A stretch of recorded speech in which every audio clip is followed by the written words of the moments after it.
Merci à tous, à toutes d'être là. Merci à Bruno Cohen d'avoir réussi à réaliser cette prouesse de tenir contre toute, envers et contre tout, cette réunion tant attendue du Forum éthique qui a eu lieu à Jérusalem et qui n'a plus lieu que de manière virtuelle aujourd'hui. J'espère qu'un jour, l'an prochain, ça sera à Jérusalem à nouveau. En tout cas, merci Bruno contre l'adversité d'avoir réussi à monter ce forum. Et comme la préoccupation éthique est au cœur de toute notre activité scientifique, eh bien, merci à Hervé Schneeweiss d'avoir rassemblé un panel remarquable aujourd'hui de personnalités ultra légitimes qui vont nous éclairer sur ce sujet tellement difficile du numérique en santé avec ces débats et ces défis éthiques. Et je pense que la volonté qui est la nôtre d'allier en toutes circonstances technicité et humanité est magnifiquement illustrée par le panel que Hervé, tu as assemblé ce soir. Merci à toi, merci à Bruno. Bonne soirée à tous. Hervé, tu es le maître de cérémonie. Merci beaucoup, Arnold. Je suis Hervé Schneeweiss, je suis un neurologue, je dirige le département de neurosciences de Sorbonne Université. Et je suis là ce soir parce que je préside aussi le comité d'éthique de l'INSERM et le comité international de bioéthique de l'UNESCO. Et ces questions du numérique en santé sont au cœur de nombreuses réflexions et en particulier au cœur des réflexions de l'outil de recherche et de la nouvelle façon de faire de la recherche en santé. À preuve, cette réflexion que nous avons eue au comité d'éthique de l'INSERM, et vous pourrez en retrouver les notes en allant sur le site du comité, sur la manière dont les technologies de l'information et de la communication sont susceptibles de modifier les essais cliniques et modifier la recherche clinique avec un impact qui, bien évidemment, va être très vaste sur la manière dont nous abordons les différentes phases de la recherche, que ce soit la recherche sur la personne malade ou la recherche sur les volontaires sains, voire même les recherches en prévention ou les questions du bien-être. Lors du Forum économique de Davos en 2016, le PDG de Novartis déclarait que, je le cite, les solutions numériques, et en particulier l'inclusion dans les essais cliniques, allaient être révolutionnées et que nous allions assister à une nouvelle étape de la compétitivité de la recherche. Et effectivement, il semble aujourd'hui indispensable et incontournable d'avoir recours à ces outils. Alors, quelles sont les conséquences éthiques de l'inclusion des patients à partir d'informations recueillies sur Internet? Bien, d'un côté, il y a des informations extrêmement positives, une certaine transparence de l'information. Le patient, en particulier dans des cas de maladies rares ou difficiles à traiter, a un accès à une information beaucoup plus large. Il a un vaste choix d'essais et il peut essayer d'être inclus dans un de ces essais. Mais il y a un revers à cette médaille. Par exemple, on constate avec une association que j'aime beaucoup, qui s'appelle France Parkinson, un encart qui a été publié dans leur revue, qui s'appelle Les Échos, qui incitait les patients adhérents de cette association à s'inscrire en ligne sur le site de la Michael J. Fox Foundation, qui est une fondation américaine qui s'occupe d'essais cliniques dans le domaine de la maladie de Parkinson, pour être volontaire pour des essais.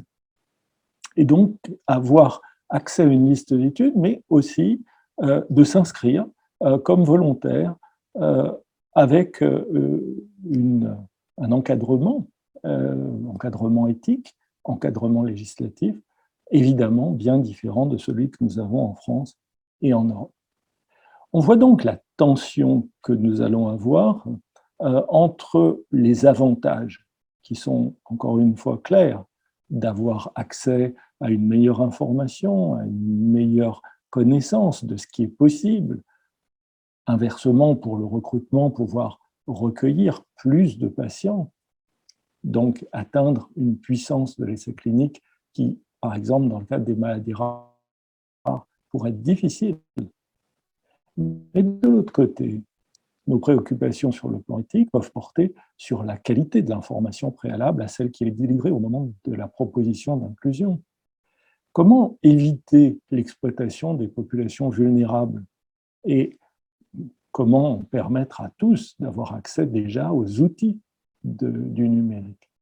Comment les institutions de recherche publiques, pour l'instant globalement moins bien préparées à cette évolution technologique, pourront-elles soutenir la concurrence face à des firmes pharmaceutiques? D'autres points peuvent être également discutés. En effet, il est envisageable, pour plusieurs raisons, que les connaissances produites par ce type de recherche ne soient pas toujours optimales, soit parce qu'un traitement alternatif ne sera pas testé au profit d'un traitement moins utile, qui lui bénéficiera d'une meilleure stratégie de recrutement. Je mets des guillemets à utile et je mets des guillemets à meilleure stratégie de recrutement, soit à cause de biais de recrutement induits par le nouveau médium. Patient cherchant la nouveauté, patient à fort intérêt pour sa santé, donc meilleure observance, moins de comorbidité. Je suis sûr que tout à l'heure, quand nous allons parler des essais cliniques sur le Covid, nous allons voir apparaître certains biais de ce type-là, car dans les essais sur les vaccins en particulier, on a vu que le bras traité avait déjà moins, enfin, les patients inclus dans les études de vaccination, qu'ils soient dans le bras contrôle ou dans le bras traité, avaient de toute façon moins d'infections qu'en population générale. Donc, c'est l'évidence qu'on a introduit un biais de protection. Il nous apparaît donc indispensable et urgent de former davantage encore qu'ils ne le sont les patients, en amont à la fois d'un point de vue méthodologique et éthique, sur ce qu'est la recherche et sur ce qu'est un essai clinique. Il faut aussi que ces derniers puissent avoir un recours à des informations provenant de sources indépendantes avant d'accepter un protocole. Et nous devons monter des partenariats où les associations de patients auront toute leur place, en particulier dans le rôle d'incitateur, mais aussi critique, le rôle des laboratoires pharmaceutiques et le rôle, bien sûr, des comités d'évaluation éthique. Voilà, c'était un exemple pour lancer cette soirée et lancer ce débat. Nous avons la chance d'avoir à nos côtés, qui nous a accueilli, le professeur Arnold Münnich. Vous savez que Arnold est un très grand généticien. Il a découvert un nombre incroyable de maladies neurométaboliques et de maladies congénitales. Et puis, c'est un homme d'une immense culture. Voilà.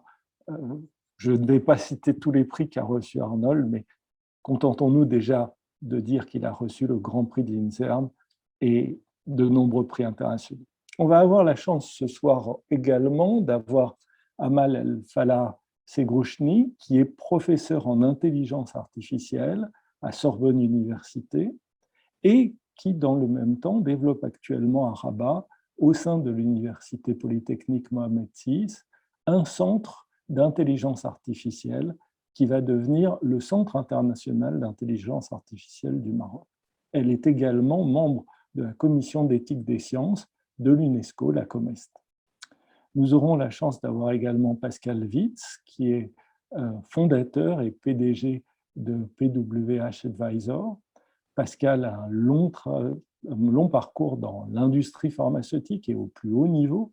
Elle a été parmi la gouvernance de tête de Sanofi, de Géomedical Diagnostic, et elle va nous apporter le regard d'un leader d'opinion de l'industrie de la santé sur l'implication de la tech et de l'IA.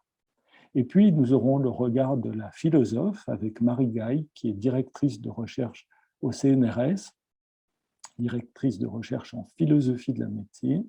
Elle concentre ses recherches sur les enjeux éthiques de la décision médicale, ici encore de façon très pratique, car elle aime se poser la question de ce qui se passe au chevet du patient. Elle est aussi spécialiste de la philosophie des politiques de santé publique. Ses recherches portent enfin sur la fin de vie, le début de la vie et la fin de vie, les limites du vivant. Et elle nous fera part de sa réflexion sur le numérique. Merci mille fois de tous nous avoir rejoints et sans attendre, je vais passer la parole à Amal Al-Falah Segrochni pour un exposé liminaire. Amal, si tu veux bien, la parole est à toi. Merci pour l'invitation et merci de me donner la parole dans ce webinaire, outstanding webinaire. Je m'attendais à quelques questions, mais sinon je vais développer les questions et les réponses. La question, elle va venir après, mais puisque tu m'incites à la poser, allez, on va commencer par une première question, puisque j'ai dit que tu étais professeur d'intelligence artificielle. Eh bien, quels sont les apports de l'intelligence artificielle sur les questions de santé en général, mais soyons même plus pratiques. Pour le Covid-19 et dans le domaine sanitaire du Covid-19, quels ont été les apports de l'IA? D'accord. Alors, l'intelligence artificielle est une technologie du numérique et on a bien vu que les apports du numérique sont très, très vastes. Donc, les chercheurs aujourd'hui comptent de plus en plus sur ces technologies pour accroître l'efficacité et la productivité des travaux. Et dans le cadre des essais cliniques qui nous intéressent aujourd'hui, un des apports de l'intelligence artificielle, c'est tous les outils de traitement des données. Je pense que l'intersection forte entre les essais cliniques et l'intelligence artificielle, l'articulation autour de la donnée. Donc, ce qu'on va essayer de faire avec l'intelligence artificielle, c'est d'accompagner les recherches, en particulier dans le cadre du Covid, du laboratoire, donc de la fabrication des traitements, jusqu'à la prise en charge des patients. D'accord ? L'utilisation donc des grandes masses de données vont nous permettre d'essayer de faire un certain nombre de choses que je vais essayer de lister. Donc, par exemple, les données ont été utilisées dans le cadre de la prédiction de la pandémie. Il y a eu beaucoup de travaux, notamment au CNRS en France, sur les modèles prédictifs, notamment sur tout ce qui est propagation du virus. Il y a eu aussi des outils à base d'intelligence artificielle comme les simulations à base d'agents ou les simulations multi-agents pour tout ce qui est, pour expliquer en fait la contagion, pour simuler la contagion avec le Covid. Ça a été aussi utilisé pour faire de l'explication. Il y a eu des applications, certaines qu'on appelait le confinement pour les nuls, qui essayaient d'expliquer pourquoi le confinement allait permettre de réduire la propagation du virus. Il y a eu aussi d'autres applications autour des chatbots qui permettaient d'expliquer aux patients, d'être un peu didactique par rapport aux gestes barrières, par rapport aux différentes précautions qu'il faut prendre par rapport à la propagation du Covid. Et enfin, on a utilisé l'intelligence artificielle pour dématérialiser un certain nombre de services sanitaires et pour faire de la prévention et de la sensibilisation. Donc, si je peux aller un peu plus techniquement dans les outils de l'intelligence artificielle, on a utilisé l'intelligence artificielle pour faire de la reconnaissance des formes et des images, par exemple, en médecine. On a utilisé aussi des algorithmes de tracking qui étaient embarqués dans les smartphones. Et je reviendrai peut-être là-dessus un peu plus tard. Les techniques d'intelligence artificielle ont été utilisées aussi pour faire de la décision et de la planification de l'utilisation de ressources de façon optimisée dans le cadre, donc je parle des ressources médicales par exemple, dans le cadre du Covid-19. Voilà, donc c'est un peu pour répondre à la question, l'apport de l'intelligence artificielle dans le cadre de la lutte contre la pandémie Covid-19. Et donc, si maintenant on voit l'impact extrêmement positif de ces techniques, et certaines claires, d'autres qui sont un peu plus cachées, cryptiques. Alors, quelles sont les questions éthiques qui sont soulevées par le développement ou déjà les applications de cette intelligence artificielle? Alors, si je prends par exemple les algorithmes de tracking qui ont été mis en place pour lutter contre, pour essayer de retrouver les cas contacts dans le cadre de la propagation de la pandémie, ces outils ont été beaucoup débattus un peu à travers le monde, à l'échelle planétaire, pour mettre en place pour pousser vers la mise en place d'un certain nombre de garde-fous pour que ces outils ne soient pas utilisés à mauvais escient. Donc, les outils informatiques et d'intelligence artificielle, on peut dire qu'ils sont intéressants, mais il faut s'assurer de leur efficacité et de leur fiabilité dans un cadre éthique, de déploiement éthique. Alors, l'efficacité et la fiabilité sont des questions, on va dire, plutôt d'ingénieurs, des questions informatiques. Par exemple, est-ce que les outils qu'on va utiliser, notamment dans le domaine médical, qui est un domaine très sensible, ne vont pas être hackés? Est-ce qu'on ne va pas détourner les données des patients? Est-ce qu'on ne va pas détourner ces outils de leur usage initial? Est-ce que ces outils ne vont pas avoir un comportement malveillant?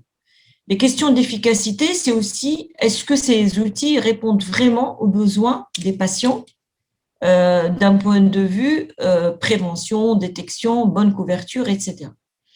Maintenant, d'un point de vue éthique, ce qui est très important, les questions qui ont été soulevées par l'utilisation de ces outils dans le cadre du Covid-19, elles sont très nombreuses, les questions éthiques. La première, c'est les données. Est-ce que les données vont être protégées?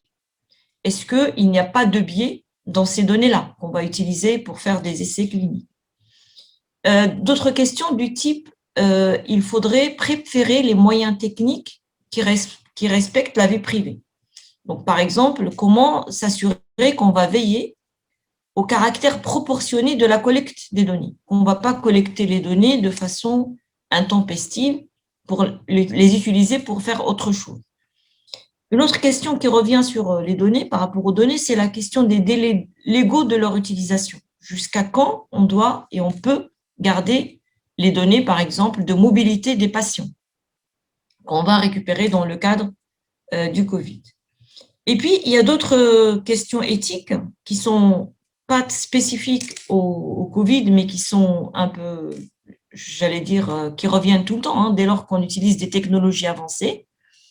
C'est le respect des droits de l'homme et la veille sur sa dignité. J'entends par là que les outils qu'on va mettre entre les mains des personnes, qu'elles soient malades ou pas, ces outils-là ne doivent pas introduire des discriminations. Et ces discriminations peuvent être liées à différentes choses. La première, c'est la capacité d'utiliser ces technologies. On parle souvent de QI technologique. On sait que les outils de tracing ou de tracking nécessitaient, par exemple, d'installer des applications sur des smartphones mobiles. Alors, ça veut dire beaucoup de choses. D'abord, il faut avoir un smartphone. Il faut avoir un smartphone, ça veut dire qu'il faut avoir un Bluetooth qui est associé au smartphone. Donc, ça, ce n'est pas toute la population qui peut utiliser des smartphones. Il faut installer l'application. Il faut avoir une bonne couverture de réseau, etc., etc. Donc, toutes ces questions-là sont des questions qui sont liées à ce que tu as appelé tout à l'heure, l'inclusion de que tout le monde puisse bénéficier de ces technologies. Et puis, un troisième point peut-être, qui est ce qu'on appellerait un déploiement basé sur une logique démocratique. Ça veut dire quoi? Ça veut dire que, d'abord, il faut que l'adhésion des personnes et des patients soit volontaire, qu'il n'y ait pas de contraintes, que les personnes ne soient pas forcées d'utiliser tel ou tel outil, que le consentement de ces personnes soit éclairé et libre. Alors, par éclairé, ça veut dire que, d'abord, il faut que les gens comprennent ce qu'ils installent sur leur téléphone ou dans leur environnement. Et puis, il faut que qu'ils puissent, par exemple, revenir sur un consentement s'ils se rendent compte qu'ils ont installé l'application, mais que cette application-là, elle ne fait pas exactement ce qui était prévu, ou si on découvre que cette application ne fonctionne pas vraiment de façon efficace ou pas de façon sécure, hein, parce qu'il y a eu des problèmes aussi de sécurité informatique.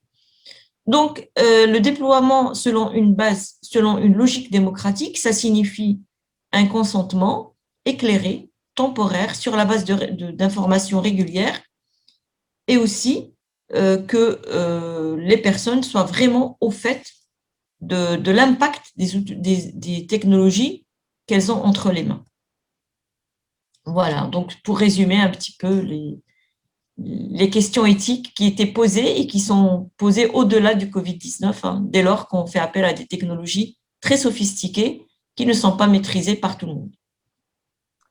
Merci beaucoup pour cette première présentation. On reviendra sur cette idée assez fondamentale, comment construire une IA de confiance.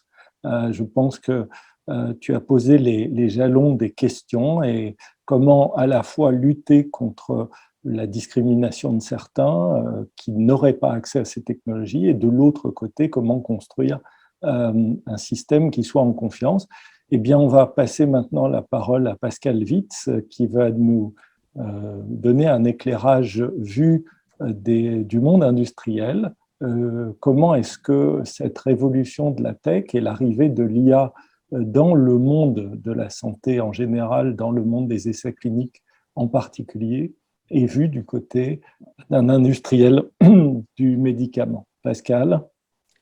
Alors, tout d'abord, merci beaucoup de m'inviter à participer à cette discussion très intéressante et merci à Amal de détailler un petit peu tout ce que peut faire l'intelligence artificielle parce qu'effectivement, l'industrie utilise aussi énormément de données pour pouvoir développer de nouveaux traitements, de nouveaux médicaments, et l'innovation médicale passe bien entendu par l'analyse d'un grand nombre de données.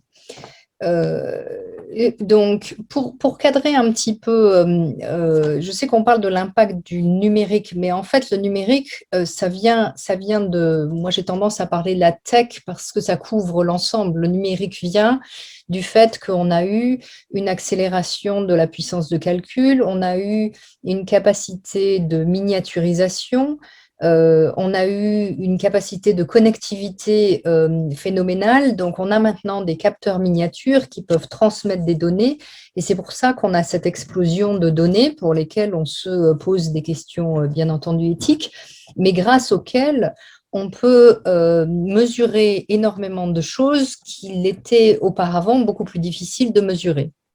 Alors, qu'est-ce que ça veut dire dans le cadre d'essais cliniques qui sont réalisés pour l'industrie pharmaceutique?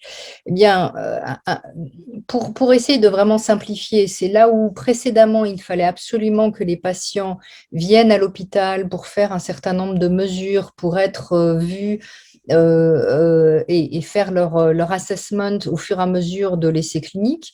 On a aujourd'hui la capacité d'amener en fait cette puissance hospitalière à la maison, si vous voulez, grâce à des capteurs qui vont pouvoir être connectés, qu'on va pouvoir finalement mesurer, on va pouvoir lire les mesures et surveiller ces patients à distance, intervenir s'il y a besoin, hein, dans le terme de la sécurité des patients eux-mêmes, pas des données.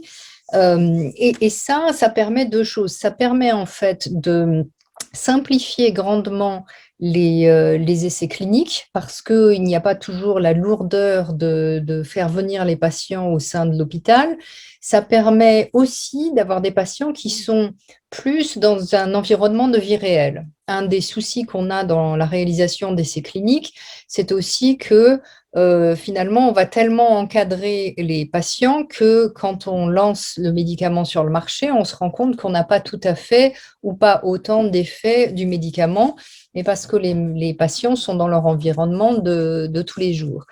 Et en fait, on pense aussi que grâce à que donc les essais cliniques reflèteront un petit peu mieux l'environnement de tous les jours. Et on espère dans l'industrie que grâce à cette cette lourdeur allégée, si vous voulez, cette simplification de la réalisation des essais cliniques, qu'on pourra accéder à un panel plus large de patients. Comme vous le savez, souvent dans les essais cliniques, on a du mal et pourtant les industries font toutes des efforts pour avoir plus de diversité, mais on reste un petit peu accroché à 2/3 de patients qui sont des hommes blancs et donc on a un petit peu de mal à avoir une diversité plus représentative des patients. Donc ce numérique, c'est en fait l'essor de ces capteurs connectés qui peuvent mesurer de la même façon que le faisaient hier des machines compliquées et complexes, qui vont permettre de mieux représenter le patient dans son environnement, d'augmenter la diversité et donc de se rapprocher de ce qu'on peut faire. L'autre élément qui est important, c'est que cet essor du numérique dans les essais cliniques peut permettre aussi aux patients de mieux contrôler eux-mêmes leur maladie. C'est-à-dire que ces outils qui se sont miniaturisés, qui sont devenus beaucoup plus simples d'utilisation.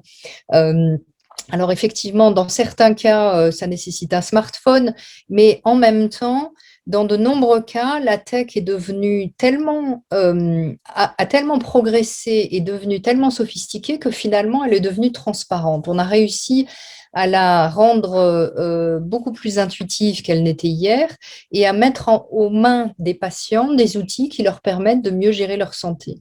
Et ça, dans l'industrie, c'est aussi beaucoup utilisé parce qu'au-delà du traitement qu'on propose aux patients, il y a aussi tout le support du patient, notamment dans le cas de maladies chroniques qui sont quand même de plus en plus présentes et pour lesquelles de nombreux patients, enfin on est tous contents de vivre plus vieux, mais on vit souvent avec des maladies chroniques. La tech et le numérique peuvent vraiment aider aussi les patients à gérer leur maladie entre les visites chez le médecin, à mieux comprendre ce qui se passe dans leur maladie, à mieux interagir avec leur médecin parce qu'il y a plus d'informations qui sont disponibles pour le médecin quand ils vont le voir. Donc ça aussi, ça permet en fait de finalement démocratiser la santé et de donner les outils aux patients pour mieux contrôler sa maladie. Et enfin, dernier point, cette multitude de données, en fait, alimente énormément la recherche médicale. Donc, je pense que là, nous avons une audience qui est essentiellement médicale, je ne vous apprends rien.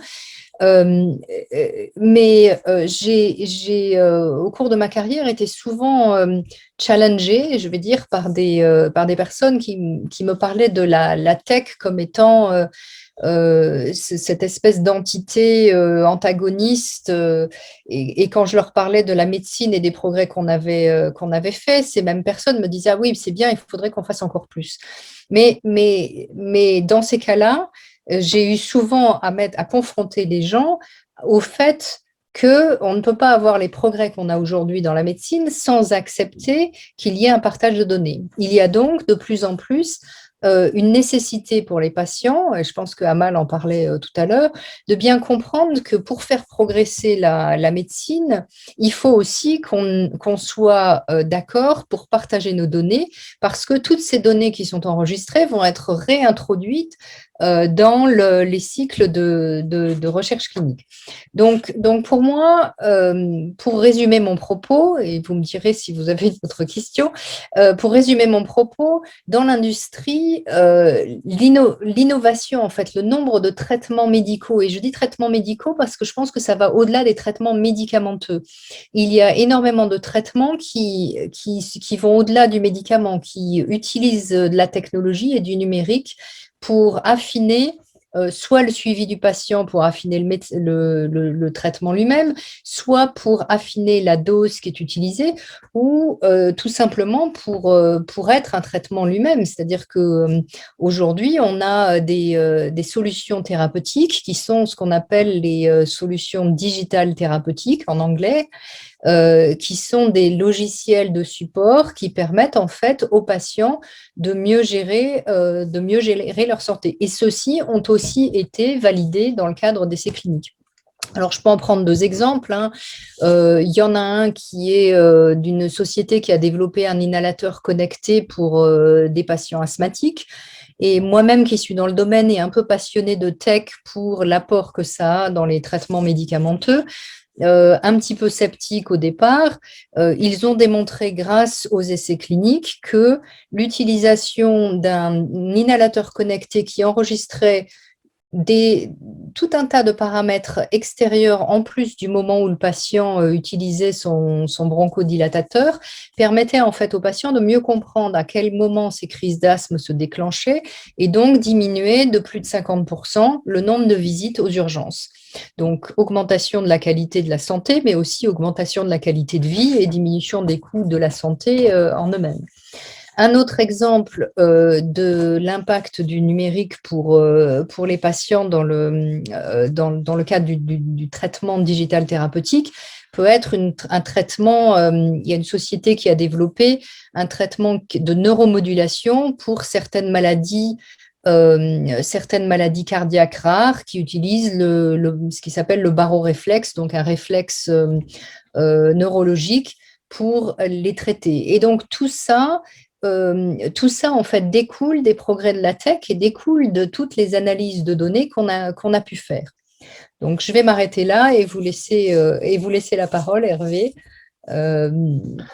Merci mille fois. C'est vraiment formidable vos deux premières interventions, Amal et Pascal, parce que on voit vraiment cette tension qui est le caractéristique d'une question éthique entre les bénéfices clairs qui peuvent être tirés de ces applications, que ce soit la donnée, les capteurs, la manière de récolter la donnée, et puis aussi les questionnements que ça pose par rapport aux patients. Je pense qu'on y reviendra. Effectivement, le bénéfice, cette diminution du nombre d'arrivées aux urgences, on l'avait déjà vu avec le diabète, puisqu'on sait que les gens qui ont une pompe à insuline et qui peuvent mieux monitorer leur injection d'insuline diminuent de façon importante la quantité d'insuline dont ils ont besoin. Mais après beaucoup de temps de formation et d'entraînement. Et puis, de l'autre côté, cette tension sur le partage des données, peut-être on parlera du Health Data Hub, la question de la réutilisation des données secondaires, donc ça nous ramènera aux questions de consentement qu'a évoqué Amal sur cette question du consentement à la réutilisation des données et de qui est propriétaire de ces données. Et puis aussi, in fine, la question de la liberté quand même des personnes, y compris des patients. On connaît les problèmes qu'il y a pu y avoir avec, par exemple, les respirateurs dans le contexte des apnées du sommeil, où certaines machines ont été retirées de la personne à qui on les avait confiées parce qu'ils n'utilisaient pas exactement selon le programme et le protocole programmé. Donc, est-ce qu'il reste une liberté en dehors de la tech? On essaiera de l'aborder aussi. On va donner tout de suite la parole à Marie Gaille, qui va nous éclairer du regard du philosophe sur ces questions. Alors, miracle ou danger, paradis promis ou enfer prochain, comment une philosophe de la médecine voit le développement de la tech. Bonsoir Hervé, bonsoir à tous et merci à la Fondation Galien pour cette invitation et ce moment de partage, de questionnement et de réflexion. Alors sans doute ni l'un ni l'autre, Hervé, ni enfer ni paradis. Alors moi j'avais envie tout d'abord de peut-être faire un petit point sur la temporalité qui est la nôtre et notamment au vu de ces du contexte très particulier dans lequel les questions éthiques se posent. Et puis après, si vous le voulez bien, de vous embarquer dans une petite revisite du rapport Belmont qui a été rédigé et conçu dans les années 70 aux États-Unis, d'abord en direction de la recherche, avant que ce soit en direction du soin, et qui n'est pas le seul cadre éthique ou bioéthique, bien sûr, mais qui a fait une proposition intéressante axée autour de 3 principes, le respect de l'autonomie, l'enjeu de la bienfaisance et la question de la justice. Alors en contexte américain notamment, au sens de l'allocation des ressources et des principes qui président des ressources en santé.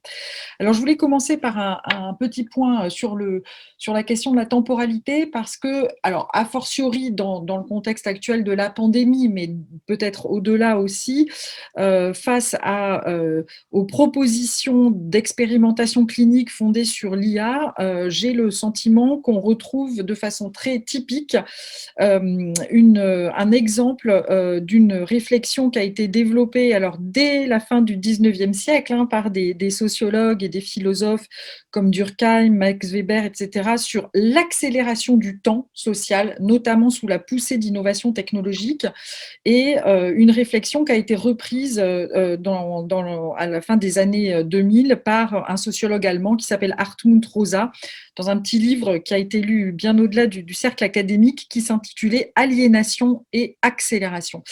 Et cet ouvrage est extrêmement intéressant parce qu'il met en cause l'idée que le temps est une donnée brute, naturelle, sur laquelle on n'aurait pas de prise. Et en fait, au contraire, il appelle à ce que les sociétés et les gouvernements s'emparent du temps vécu par les sociétés et par les individus pour le travailler et le voir comme une véritable question à instruire sur le plan social. Et pourquoi, notamment au regard des innovations technologiques, il ne tient pas du tout particulièrement un discours anti-technologique, mais il pointe un danger qui est celui du temps d'intégration qui est nécessaire à une société et à des individus pour assimiler une technologie dans toutes ses implications. Je ne parle pas seulement de l'apprentissage de l'utilisateur, mais vraiment des implications plus larges. Donc, le temps qui est nécessaire pour en faire l'expérience au sens fort du terme. Et il pointe aussi la question très forte qui est celle du respect, en fait, de tenir la promesse qui est pour lui celle de la modernité et qui est la promesse de l'autonomie et de la capacité à offrir des conditions sociales permettant aux individus de réfléchir leur propre expérience. Voilà, donc c'est ça qui met au centre en fait de l'action éthique et politique, tenir cette promesse de l'autonomie et de la réflexivité, et c'est dans ce contexte d'accélération technique qu'il indique qu'il peut y avoir un danger de remise en cause de cette promesse et qu'il faut à ce moment-là faire particulièrement attention à ménager socialement et politiquement les conditions d'une expérience d'intégration et d'assimilation des innovations technologiques. Donc, effectivement, pour moi, on est typiquement dans une temporalité de cet ordre-là et on a peut-être tous, acteurs privés, publics, individus, groupes sociaux, un enjeu à prendre en charge sous cet angle. Alors, peut-être pour nous donner quelques balises par rapport à cet enjeu, donc je vous proposais de revenir à ce rapport Belmont et à ces trois principes, et je voudrais avancer 3 points donc en regard de ces principes. D'une part, je pense que de manière générale, en fait, ces 3 principes sont toujours pertinents, en tout cas pour guider réflexion, même s'ils méritent d'être réexplorés à la lumière des situations nouvelles. Et je pense que, en particulier, le principe du respect de l'autonomie aujourd'hui, au regard de cette question des enjeux éthiques portant sur les expérimentations cliniques fondées sur l'IA, fait l'objet d'une grande attention. J'essaierai de revenir à travers quelques points précis sur ce point. Je pense que celui de bienfaisance est partiellement abordé et pourrait être approfondi. Et enfin, à mon sens, celui de la justice est très insuffisamment traité quand on s'intéresse à cette question des expérimentations cliniques fondées sur l'IA. Alors, il y a déjà de nombreux enjeux éthiques qui ont été identifiés par mes collègues, je n'y reviendrai pas, mais je voudrais simplement très rapidement balayer ceux que la littérature déjà met en évidence. Quand je parle de littérature, je pense à des livres blancs, à des avis de comités d'éthique français ou internationaux, des avis de l'UNESCO par exemple d'ailleurs, et de nombreuses réflexions déjà qui sont développé en sciences humaines et sociales. Alors, il y a déjà une question, en fait, qui n'est pas seulement effectivement une question d'ingénieur, mais qui est déjà une question éthique sous l'angle de la bienfaisance, c'est celle de l'efficacité du dispositif et de la balance, effectivement, on qualifie médicalement fréquemment de balance bénéfice-risque, puisque ce qui a été pointé par rapport à ces dispositifs, c'est un enjeu d'exactitude des résultats apportés par la numérisation, enfin par l'intelligence artificielle, et notamment peut-être des limites encore à repousser dans leur capacité, dans la capacité de l'intelligence artificielle à prendre en compte l'ensemble des caractéristiques et des préférences de chaque patient. Ça, c'est un premier point. Ensuite, il y a un autre point qu'a évoqué Amal sur l'usage des données personnelles, à la fois en termes de stockage, de circulation et d'accès, et qui va renvoyer en particulier à la question du respect de l'autonomie. Donc, je ne redévelopperai pas ce point qui a déjà été bien avancé.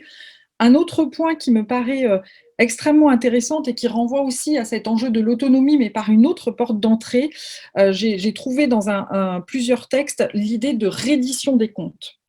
Ou la question de la responsabilité. Qui est responsable quand on a affaire à des expérimentations cliniques fondées sur l'IA? Qui rend des comptes en cas de difficultés, de soucis? Alors évidemment, ça débouche sur une question juridique sur les processus d'indemnisation, mais c'est aussi un enjeu moral fort de savoir à qui l'on attribue la responsabilité en cas de problème vis-à-vis de résultats qui seraient produits par une expérimentation numérique ou fondée sur les résultats de l'IA.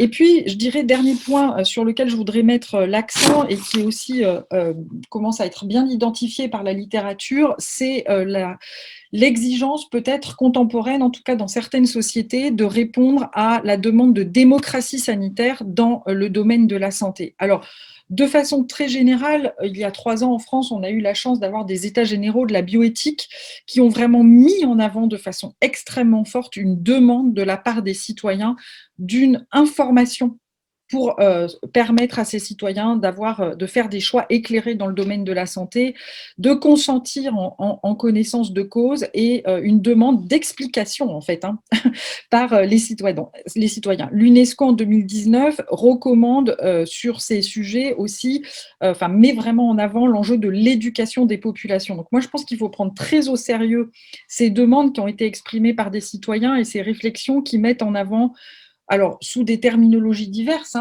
la question de la participation des citoyens, la question de la littératie, de leur capacité à comprendre, donc de quels outils on les dote dans leur éducation depuis l'enfance jusqu'à l'âge adulte pour comprendre le développement des technologies, évidemment en lien avec leur capacité à consentir. Et donc de façon très générale, la question qui est posée, me semble-t-il, c'est celle de l'agilité.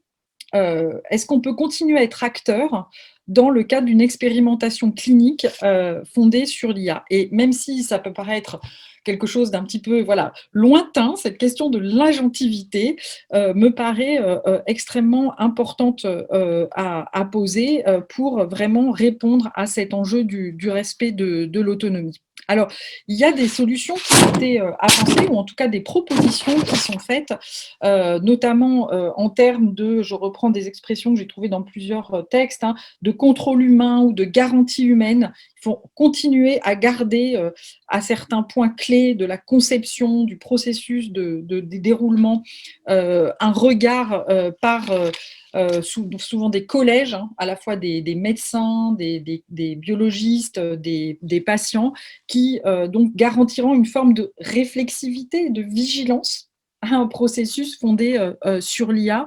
Et puis, l'expérience que j'ai pu avoir, moi, dans le champ de la philosophie de la médecine, m'a souvent montré que, en particulier pour des malades gravement atteints de telle ou telle pathologie, les expérimentations étaient souvent des expérimentations de la dernière chance et elles étaient perçues par eux comme un processus du soin. Donc, même des expérimentations en fait cliniques peuvent être perçues comme un élément du soin, et je pense que cet aspect-là ne doit pas, même lorsqu'on peut numériser, mettre les êtres humains de côté, être complètement gommé parce que ce reste des expérimentations qui ont une finalité thérapeutique. Et toujours un peu dans cet ordre d'idées, il faudrait, je pense aussi, sous cet angle-là, pour permettre cette agentivité au maximum de se déployer, s'interroger et réfléchir à ce que peut pour une personne l'installation dans son domicile d'un dispositif qui va faire circuler des données, qui va envoyer des données à des serveurs et qui donc va finalement installer l'expérimentation dans sa vie ordinaire. Je pense que ce n'est pas du tout anodin comme réalité et qu'il faut réfléchir au dispositif d'installation. Voilà, alors donc vous voyez que j'ai passé en revue 4 points qui me semblent partiellement adresser les questions de respect de l'autonomie et de bienfaisance sur lesquelles la littérature réfléchit déjà de façon assez active depuis 3-4 ans. Et en revanche, j'ai été extrêmement frappée, et je voulais partager cet étonnement avec vous, de voir si peu poser la question de l'allocation des ressources en santé. Donc, qui renvoie au principe de justice, à la fois donc combien on met sur la table pour ce type de dispositif et au nom de quels principes mettons sur la table ces dispositifs, parce que évidemment c'est autant d'argent en moins pour d'autres formes d'expérimentation, pour d'autres formes de prise en charge, pour d'autres formes de soins. Et je pense que les exigences associées à la démocratie sanitaire se portent aussi sur le fait de pouvoir faire des choix informés en matière d'attribution des ressources et qu'on a besoin socialement de savoir combien coûte une santé et des processus expérimentaux qui vont aller de plus en plus vers des formes fondées sur l'IA. Voilà, donc pour conclure d'un mot et peut-être faire référence sans être trop dans le jargon philosophique à une autre pensée qui me paraît extrêmement pertinente pour aborder ce contexte contemporain et la question de ces expérimentations cliniques fondées sur l'IA. Je voudrais faire référence à une pensée qui a été élaborée au début du XXe siècle, notamment par des penseurs américains, qui s'appelle le pragmatisme et qui a mis l'accent sur l'importance des expérimentations.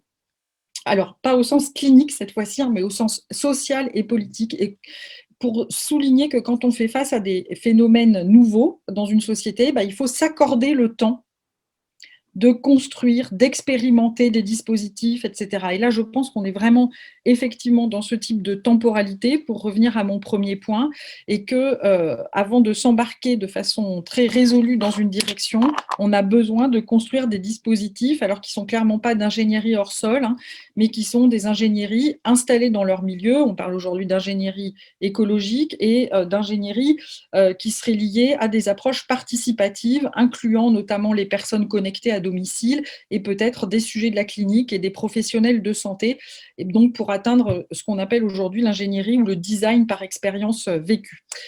Voilà, je m'arrêterai là et j'insisterai donc sur cet aspect-là et sur cet enjeu de la justice qui me paraît vraiment à traiter également. Merci Hervé.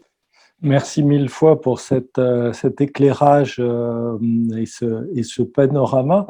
Moi, j'oserais résumer un propos si riche en disant garder le contrôle, parce qu'on a le sentiment, et je crois que Arnold y reviendra à la fin, que ces dispositifs techniques ne doivent jamais nous faire oublier qu'au centre de la scène, il y a un individu humain, un patient humain, et qu'il faut que l'agent humain soit le maître des lieux, le maître de cérémonie.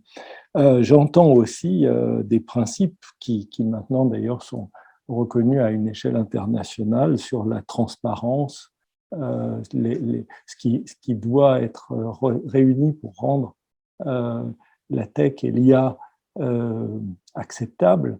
La transparence, le fait d'être capable de rendre compte, ce que les anglo-saxons appellent accountability, et en plus de la sécurité et de la robustesse des réseaux et des systèmes qui sont absolument nécessaires.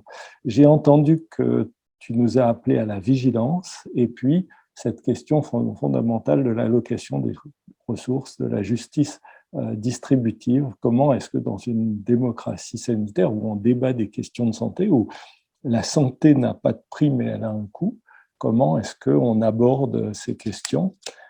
Et puis, je n'oublie pas du tout que tu nous as parlé des enjeux de l'exactitude et de la temporalité, le temps dans tout ça. Et effectivement, on a vécu cette dernière année à la fois une accélération du temps du virus et une accélération du temps de la tech et une accélération extraordinaire du temps thérapeutique. Donc, on va ouvrir un premier tour de débat en vous demandant les unes et les autres si vous voulez rebondir. Amal, Pascal, Arnold, bien sûr, est-ce que vous voulez déjà rebondir sur les propos qui ont été tenus de l'une ou de l'autre? Alors, moi, je veux bien, en fait, parce qu'il y a deux points qui m'ont interrogé. Le premier, c'est effectivement ce souci perçu de perdre le contrôle finalement. Or, moi, je considère, c'est un point de vue peut-être personnel, mais je considère que grâce à la tech et grâce à tous ces outils qui peuvent être mis entre les mains des patients, ça va permettre à un certain nombre de patients de reprendre le contrôle sur leur santé et qu'aujourd'hui, très souvent, un patient qui sort d'un hôpital, il ne sait pas exactement ce qui s'est passé, il va voir son médecin généraliste et il doit lui expliquer un petit peu ce qui s'est passé. Et je pense que grâce à la tech, grâce au dossier médical partagé, tout ça va permettre en fait d'avoir un meilleur centrage sur le patient. Donc je voulais quand même le mettre en évidence. Le deuxième point, c'est l'intrusion finalement de… Alors c'est vrai qu'il faut se poser la question, hein, je ne dis pas qu'il ne faut pas se poser la question d'avoir ces outils connectés à la maison, mais je pense qu'il faut aussi toujours avoir en tête le bénéfice-risque, c'est-à-dire est-ce que je suis mieux, moi, en tant que patiente, avec des appareils sans capteur connecté, mais devant rester à l'hôpital, entouré de ces appareils, finalement, si je me place 10 ans auparavant, entouré d'un tas d'appareils où le médecin, l'infirmière doivent venir voir où en sont les mesures, ou est-ce que je ne suis pas mieux et est-ce que ma santé n'en sera pas d'autant meilleure que je peux rentrer chez moi et avoir le même suivi et bénéficier en fait d'un confort tout en ayant ce support médical auquel je peux faire confiance. Donc je réagissais là-dessus parce que je pense que c'est important de toujours raisonner en termes de bénéfice-risque comme on le fait pour n'importe quel traitement. Merci Pascal, mais je voudrais prolonger. Madame Bettina Couder nous pose la question, je lis sa question. Sur les questions d'ordre éthique, il y a bien sûr le souci de la protection des données envoyées à l'hôpital, mais, dit Madame Couder, je me pose également la question sur la dépendance que ces compagnons pourraient induire. Comme certains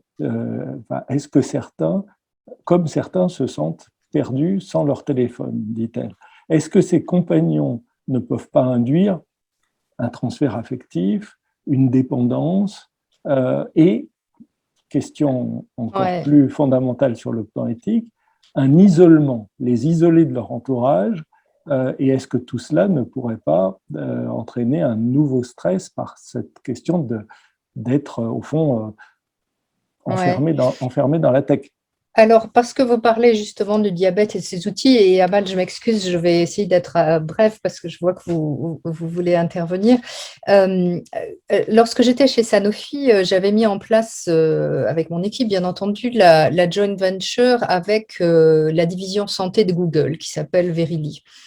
Alors, et j'ai eu beaucoup de questions sur le spectre des grandes boîtes de tech et de tout ce qui peut arriver là-dessus. Et effectivement, la question que pose Madame sur mais qu'est-ce qui va se passer avec ces données? Mon point de vue, c'était que cette joint venture, l'objectif, c'était de pouvoir donner les moyens à un patient qui…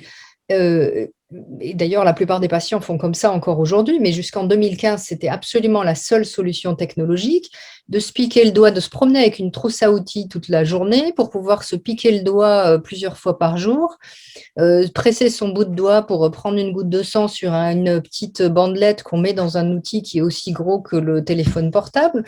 Moi, j'avais trouvé ça vraiment complexe, lourd, difficile. Et chaque fois que j'avais parlé avec des patients pour leur demander ce qui leur posait problème, ils m'expliquaient le manque de discrétion, le fait que leurs doigts finissaient par être tous gourds parce qu'ils se piquaient le doigt plusieurs fois par jour, que finalement, ils finissaient par plus tellement mesurer leur taux de glucose ou pas autant qu'ils le devraient, et qu'ils aimeraient bien savoir finalement si leur glucose était en train de monter et descendre parce que la mesure était individuelle. Et moi, je mets effectivement cette question de la dépendance en face de la simplification énorme que peuvent apporter des capteurs qui sont gros comme le bout du pouce, qu'on peut se coller une fois tous les 15 jours sur le bras ou le ventre. Et effectivement, discrètement, pendant qu'on regarde notre téléphone, voir notre taux de sucre dans le sang plutôt que d'avoir à se piquer le sang et d'avoir en plus, on parlait de temporalité, d'avoir la dynamique de cette mesure, qui est une information très importante.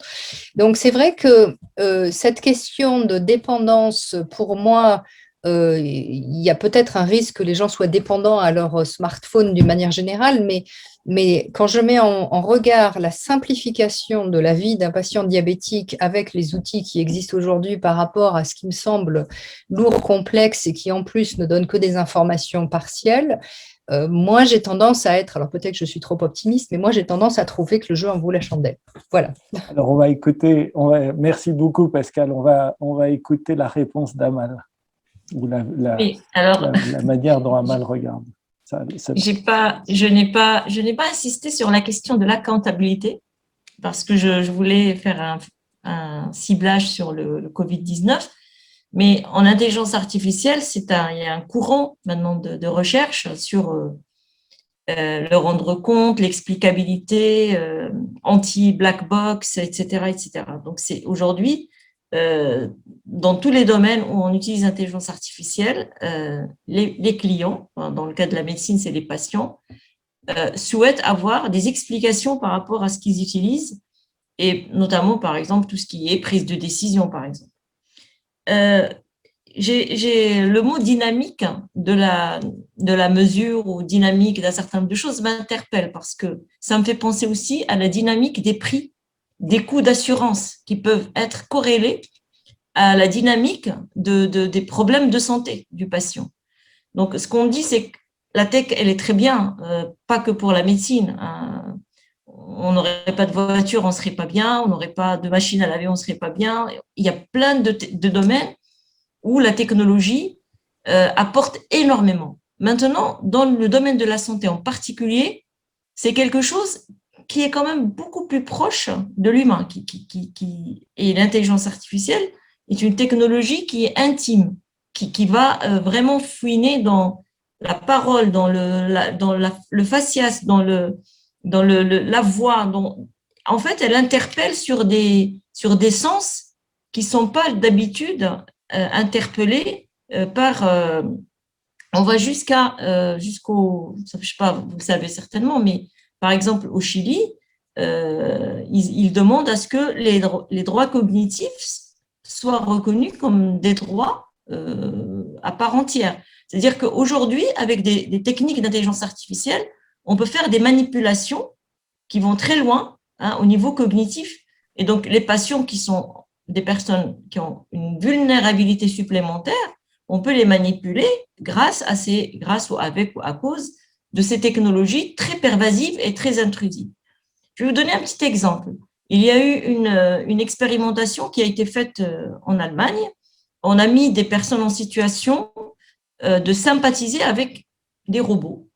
Des robots qui parlent, qui plaisantent, qui ont un faciès intéressant. Souvent, on fait des visages d'enfants pour les rendre plus attractifs, etc. Et on a dit aux personnes, vous allez jouer avec ces robots pendant, c'était une expérimentation, un certain temps, mais il faut absolument qu'à la fin, vous éteigniez le robot. Eh bien, figurez-vous que 43% des gens qui ont joué avec les robots n'ont pas réussi à les éteindre à la fin, parce qu'au moment où ils s'approchaient du robot pour l'éteindre, ils se mettaient à crier « Non, non, non, j'ai peur du noir, ne m'éteignez pas, s'il vous plaît, j'ai peur de rester tout seul. » Donc, on a remarqué qu'en une demi-journée, on a réussi à créer une affection entre ces personnes et ces robots. J'ai vu des expérimentations dans les pays du Nord où des personnes âgées qui avaient des compagnons, des robots compagnons, se mettaient à hurler, mais vraiment, elles entraient dans des hystéries insoutenables lorsque leur robot tombait en panne. Donc, l'addiction, elle existe, elle est prouvée, il y a des études là-dessus, il n'y a aucun problème. Maintenant, nous, ce qui nous intéresse, je pense, d'un point de vue éthique, c'est comment faire en sorte que ces artefacts restent au niveau de l'artefact, qui ne se substituent pas à des parents, qui ne se substituent pas à des membres de la famille, et qu'ils ne créent pas cette dépendance affective. Et je ne parlerai même pas des problèmes écologiques que ces artefacts posent. Parce que quand vous appelez Alexa qui est en train de vous enregistrer H24 sur votre salon, dans votre salon, vous soulevez une planète à chaque fois que vous lui posez une question. Si vous voyez tout le traitement que ça fait, toutes les bases de données auxquelles on accède, etc., etc. Donc, il y a, Hervé, vous avez dit tout à l'heure que la santé n'a pas de prix, mais elle a un coût. Et l'utilisation de ces artefacts a un coût aussi, d'un point de vue écologique, qui est très important. Et moi, je pense que, encore une fois, d'un point de vue éthique, lorsqu'on fait appel à ce genre de technologie, il faut garder la mesure des choses. Quel est l'apport? Quel est le coût? Et là, je rejoins complètement Marie sur la question des ressources, pas seulement au niveau de la santé, mais aussi au niveau des technologies, parce que ces technologies coûtent extrêmement cher. Voilà, c'était ça que je voulais dire. Merci beaucoup. Et si je peux me permettre, ça renvoie aussi à une note du comité d'éthique de l'INSERM très récente sur l'innovation frugale. Comment est-ce qu'on peut, mais la tech peut y contribuer largement aussi par des stratégies de prévention, comment on peut développer de l'innovation frugale en plus de l'innovation coûteuse. Marie, une autre réaction ? Peut-être deux choses. Une première réaction sur l'idée que la technologie renforcerait d'une certaine manière l'autonomie et que cette idée va de soi. Je l'ai trouvé, par exemple, dans un livre blanc et je comprends qu'on peut avoir cette perception, notamment si on entend l'autonomie par l'indépendance en fait, et le fait effectivement de ne pas avoir à recourir à quelqu'un ou en permanence, de ne pas devoir se rendre à l'hôpital, etc. Néanmoins, c'est aussi un fait qui est avéré, je pense, par les travaux en sciences sociales et humaines du monde entier, qui a une grande diversité de rapports à la technologie. Chez les personnes, qui n'est pas nécessairement une question d'opposition. Par exemple, moi, j'avais travaillé beaucoup sur la stimulation cérébrale profonde chez les malades de Parkinson qui rentrent dans un protocole leur permettant de bénéficier de ce soin, qui sont quand même pas nombreuses de par le monde. Bon, l'idée qu'elles deviennent des robots, on a souvent vu cette idée, robot, etc. En fait, c'est un fantasme qu'ont très peu de patients. Eux, ils s'inquiètent de la durée de vivre avec la maladie à vie, de vieillir avec la maladie, ils s'inquiètent des réglages, mais ils ne s'inquiètent pas de la technologie. Donc, il y a un rapport extrêmement, pas nécessairement opposé à la technologie, mais qui est encore extrêmement divers en fonction des conditions socio-économiques, des parcours de vie, de la culture, de l'âge. Et je pense que même par... alors, si je devais le dire de façon cynique, par intérêt bien compris, ce serait dans l'intérêt des entreprises privées de technologie de se soucier de cela pour créer peut-être des dispositifs à géométrie variable et différenciés pour appréhender cette diversité. Ensuite, effectivement, on a quand même maintenant, notamment dans le domaine du soin accordé aux personnes âgées, un certain nombre d'expériences qui mettent les personnes âgées au contact de robots ou de machines qui se substitueraient aux relations sociales. Bon, ça produit quand même pas des résultats extraordinaires. Et là, pour le coup, un des éléments qui ressort beaucoup de la réflexion sur l'IA et l'expérimentation, c'est-à-dire effectivement qu'à un moment donné, il y a ce principe de vigilance, il y a l'idée que l'interaction humaine doit rester la norme, même dans le dispositif le plus technologique. Voilà, je pense que c'est quand même quelque chose qui est à considérer et à agencer. Encore une fois, je pense que beaucoup de choses sont de l'ordre de l'agencement. Voilà, donc j'avais envie de réagir sur ces deux points. Merci beaucoup. Eh bien, je crois que compte tenu de ces éléments, on va pouvoir peut-être écouter la réaction, le commentaire, et peut-être l'élargissement du débat du professeur Arnold Münnich, qui a écouté, je l'ai vu avec beaucoup d'attention, ces trois interventions et cette discussion, et qui, face à de nombreuses années d'expérience face aux maladies rares et face à des maladies de l'enfant, donc à un âge où tout doit être expliqué, à l'enfant, aux parents. Je pense, Arnold, que tu as, à partir de ton expérience vécue, hein, cette temporalité aussi du médecin face à des maladies d'abord inconnues, puis qui commencent à avoir des réponses, tu as probablement aussi un éclairage à nous apporter sur ce que tu viens d'entendre. Hervé, ce que je viens d'entendre, c'est une heure absolument passionnante d'échange. Donc, d'abord, hommage à toi qui as assemblé ce panel remarquable et hommage à Bruno qui a rendu possible ce forum. Oui, tu le rappelles, je suis pédiatre et le défi principal, c'est de rester dans la proximité des couples, des familles, des patients. Et comme tu le dis, la notion de temporalité qui a été évoquée par tous les orateurs ce soir est au premier plan de notre préoccupation éthique, parce que le temps du chercheur, ce n'est pas le temps du patient, ce n'est pas le temps de la famille, ce n'est pas le temps de l'investisseur. Donc la temporalité de chacun se rappelle à notre exigence éthique de manière prégnante à mesure que les progrès s'opèrent. Donc oui, ça prend quelques secondes de faire une prise de sang, ça prend une nuit à une machine de travailler toute seule, mais ça peut prendre des heures et des heures de faire comprendre à quelqu'un dans quelle aventure on l'embarque. Et je trouve que cette question du progrès, et je ne veux pas être plus long que ça, je voudrais que tu entendes pour conclure, Hervé, je trouve que ce progrès des technologies doit nous appeler sans cesse à toujours plus d'humanité, toujours plus de technicité, alors toujours plus d'humanité. Et qu'il n'y ait pas des robots, comme certains patients le redoutent aujourd'hui, des robots à la place des médecins en consultation. Parce que c'est ça que s'imaginent les gens. Ils s'imaginent qu'un jour, ils parleront à un ordinateur. Donc, qu'on leur donnera un diagnostic et une prescription par l'intelligence artificielle. Donc, je pense que l'éthique médicale en général, l'éthique médicale française, qui est très particulière de ce point de vue-là, s'honorerait à associer à toutes circonstances un sursaut d'humanité à ces progrès fulgurants de la technicité. Merci à toi, Hervé, et surtout, je te demande quelques paroles de conclusion. Merci mille fois pour cet éclairage humaniste, Arnold. Merci à Mal, merci à Marie, merci à Pascal de nous avoir éclairés à partir de 3 points de vue extrêmement complémentaires et d'avoir mis en évidence, oui, cette tension où l'humain est au cœur de toute chose. Je crois que l'évolution technologique est capable, alors du point de vue de la recherche, c'est une évidence, de nous ouvrir des nouvelles perspectives. On a parlé je crois que c'est Pascal qui nous a dit que la collecte des données ouvrait de nouvelles questions et ouvrait de nouvelles méthodes.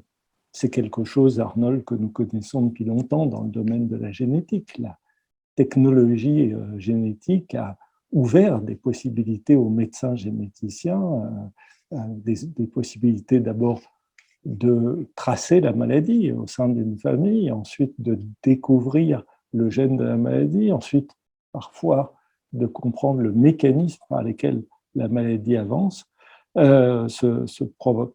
Donc cette technologie, elle est essentielle pour nous permettre de comprendre, pour nous permettre d'avancer, mais dans quel but? Quel est le sens? Et je crois que Marie, à travers ton intervention, tu nous as rappelé à chaque fois qu'il fallait que tout cela ait du sens. Et le sens, ça doit être effectivement le service de la personne humaine, de la santé, mais une personne humaine n'est jamais réduite à sa maladie. On a trop eu tendance, malheureusement, à parler d'un cancéreux, d'un parkinsonien, d'un diabétique, ce qui est honteux sur le plan du respect de la personne. C'est une personne qui, malheureusement, a un diabète et vit très bien, parfois avec son diabète, grâce à la technologie. J'ai parlé tout à l'heure des pompes à insuline.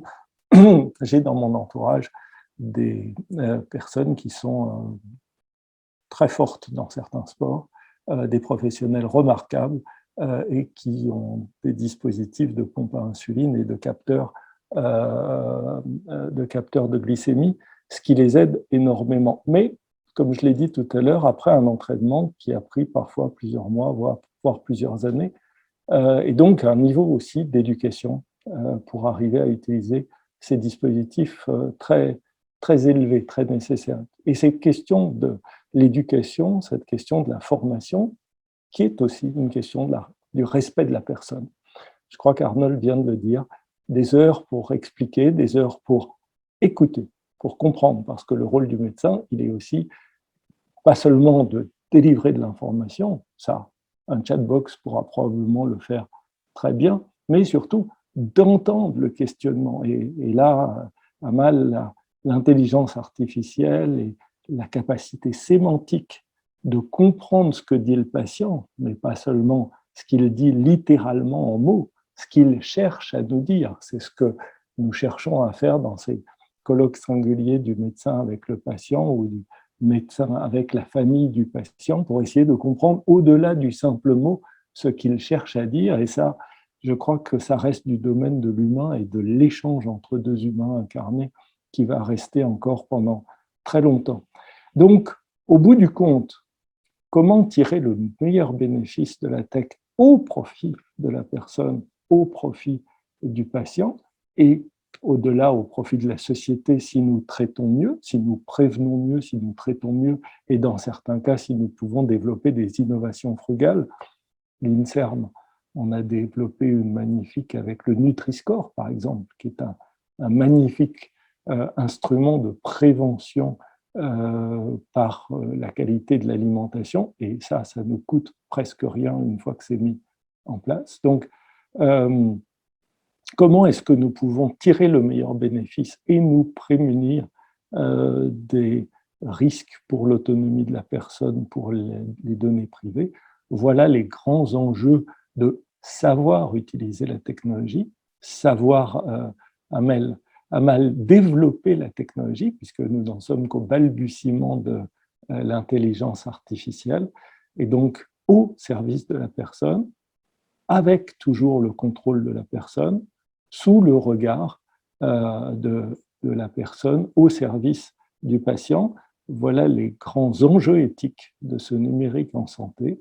Merci à Bruno Cohen et à toute l'équipe de la Fondation Galien de nous avoir donné l'occasion ce soir de nous réunir et de l'évoquer et d'y réfléchir.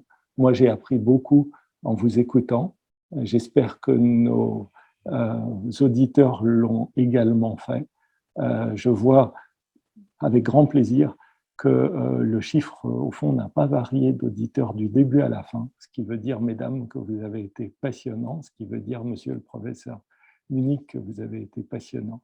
Merci à tous de nous avoir rejoints, merci à tous de nous avoir écoutés. Et je vous souhaite une très bonne soirée. Merci beaucoup, merci Hervé. Merci beaucoup. Merci Hervé, merci à la Fondation. Merci. Au revoir. Bonne soirée. Merci à tous.